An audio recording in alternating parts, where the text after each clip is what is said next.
গুৱাহাটীৰ সাতগাঁও প্ৰগতি নগৰত মুস্তাফা হাৰ্ডৱেৰ নামেৰে এখন বিপণী উদ্বোধন। হাৰ্ডৱেৰখনত উপলব্ধ শিল, বালি, ইটাকে ধৰি ঘৰ নিৰ্মাণ কৰা প্ৰতিবিধ সামগ্ৰী।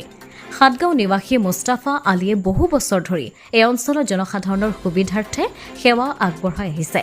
আজি বিপণী উদ্বোধন কৰি অঞ্চলবাসীক এসাঁজ খোৱাৰো ব্যৱস্থা কৰে মুস্তাফা আলীয়ে। ব্যুৰো ৰিপৰ্ট, অমৃত নিউজ 24/7।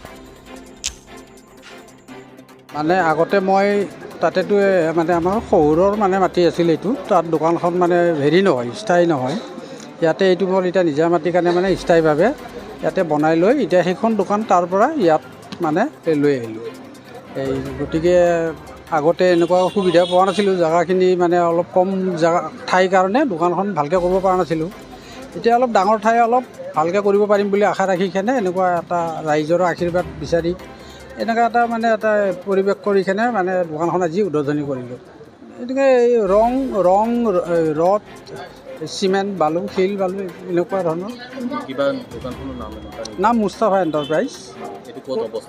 এইটো প্ৰগতি নগৰ, সাতগাঁও প্ৰগতি নগৰ, বাইলেন নম্বৰ 6। অফাৰ থাকিব নিশ্চয়। এতিয়া যিহেতু মোৰ দোকানখন অলপ ভিতৰত হ'ল, সেইটো কাৰণে অলপমান অফাৰ ৰাখি কেনে মানে মই অলপ ব্যৱসায়টো কৰিম বুলি ভাবিছোঁ। কাৰণ ৰাইজে তেতিয়া ভাল পাব, হয় এতিয়া দোকানখন খুলি অলপ ৰেট কিছু কমত দিছে, সেনেকুৱা এটা আশা ৰাখি কেনে মানে মনত ভাবিয়ে মানে কৰিছোঁ আৰু। শুভ দিন।